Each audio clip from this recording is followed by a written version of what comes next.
Avez-vous déjà eu cette impression de ramer à contre-courant de votre propre corps? Une semaine, vous êtes pleine d'énergie, sociable, prête à conquérir le monde. La semaine suivante, vous n'avez qu'une envie, vous cachez sous une couette avec une tasse de thé. Et si je vous disais que ces fluctuations ne sont pas un défaut, mais votre plus grande force? Et si je vous disais que la Lune, cet astre mystérieux qui guide les marées, peut devenir la boussole de votre bien-être féminin?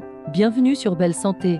Aujourd'hui, on plonge dans un sujet magique et profondément puissant, comment utiliser les cycles de la Lune pour comprendre et honorer votre propre cycle, booster votre énergie et réveiller votre intuition. Restez jusqu'à la fin, car je vais vous guider pas à pas pour créer votre tout premier rituel lunaire, simple et transformateur. Depuis la nuit des temps, les femmes ont observé le ciel. Elles ont vu que le cycle de la Lune, d'environ 29 jours, reflétait étrangement leur propre cycle menstruel. Ce n'est pas une coïncidence. Avant la lumière artificielle, de nombreuses femmes ovulaient à la pleine lune et saignaient à la nouvelle lune. Nous avons perdu cette connexion, mais la sagesse de ce rythme est toujours inscrite en nous. Mais attends, me direz-vous, mon cycle n'est pas de 28 jours, ou je n'ai plus mes règles, ou mon cycle ne correspond pas du tout à la lune. C'est parfaitement normal et c'est la clé de tout. Il ne s'agit pas de forcer une synchronisation parfaite, il s'agit d'utiliser les archétypes des phases lunaires comme un miroir pour comprendre les saisons de votre propre énergie. Que votre cycle soit plus court, plus long, irrégulier, ou que vous soyez en ménopause, vous pouvez utiliser ce guide pour vous reconnecter à vos rythmes intérieurs. Imaginez votre cycle comme une année avec 4 saisons. La lune sera notre calendrier. Commençons par la nouvelle lune, notre hiver intérieur. C'est la phase de vos règles, ou si vous n'avez pas de cycle, le moment où la lune est invisible dans le ciel. C'est un temps de repos, de lâcher prise, d'introspection. Votre énergie est au plus bas, tournée vers l'intérieur. Votre corps travaille dur pour se nettoyer et se régénérer. Lutter contre cette phase, c'est comme essayer de faire un sprint dans la neige profonde. C'est épuisant et contre-productif. Au lieu de ça, honorez votre besoin de repos. C'est le moment idéal pour votre rituel de la nouvelle lune. Prenez un bain chaud avec du sel d'Epsom. Préparez-vous des tisanes apaisantes de feuilles de framboisier. Prenez votre journal et répondez à ces questions. De quoi est-ce que je me libère ce mois-ci? Quelle intention est-ce que je veux poser pour le cycle à venir? C'est une période de potentiel latte, comme une graine sous la terre en hiver. Plantez vos intentions maintenant. Refusez les invitations sociales sans culpabilité. Dites non. Reposez-vous. Puis vient la lune croissante, notre printemps intérieur. C'est la phase folliculaire, après vos règles, quand la lune réapparaît et grandit dans le ciel. Votre énergie commence à remonter. L'optimisme, la créativité, l'envie de nouveauté pointent le bout de leur nez. C'est le moment de passer à l'action. Vous vous sentez plus dynamique, plus concentré, plus capable de planifier. C'est la saison des nouveaux départs. Votre rituel pour cette phase est actif.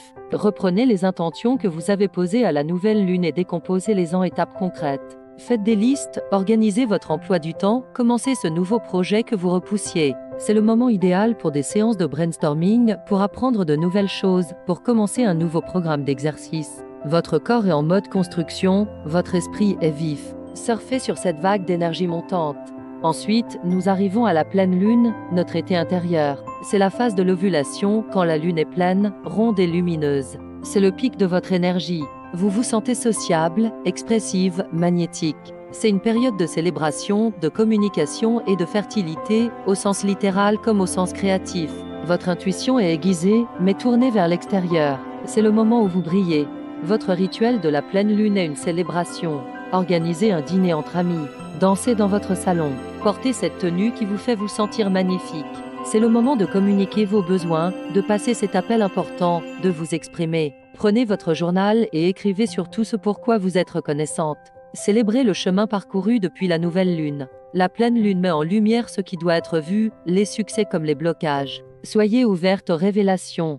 Enfin, nous entrons dans la lune décroissante, notre automne intérieur. C'est la phase lutéale, la semaine ou les 2 semaines avant vos règles, quand la lune commence à diminuer. Votre énergie commence à redescendre, se tournant à nouveau vers l'intérieur. C'est une période de récolte, de finalisation, mais aussi de tri. C'est la phase où le fameux SPM peut se manifester. L'irritabilité, la sensibilité, la fatigue ne sont pas des défauts. Ce sont des signaux. Votre corps vous demande de ralentir et de vous écouter.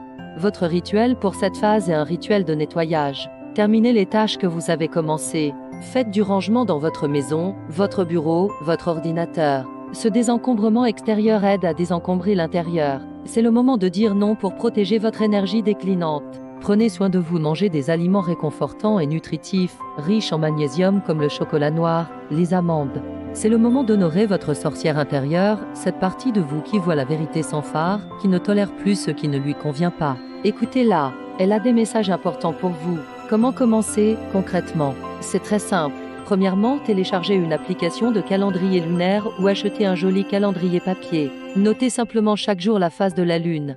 Deuxièmement, tenez un journal. À côté de la phase de la Lune, notez une ou deux choses: votre niveau d'énergie sur une échelle de 1 à 10, votre humeur principale, une sensation physique. C'est tout. Après un mois, vous commencerez à voir des schémas. Vous remarquerez peut-être que vous êtes toujours pleine d'énergie autour de la pleine Lune ou que vous avez besoin de solitude pendant la Lune décroissante.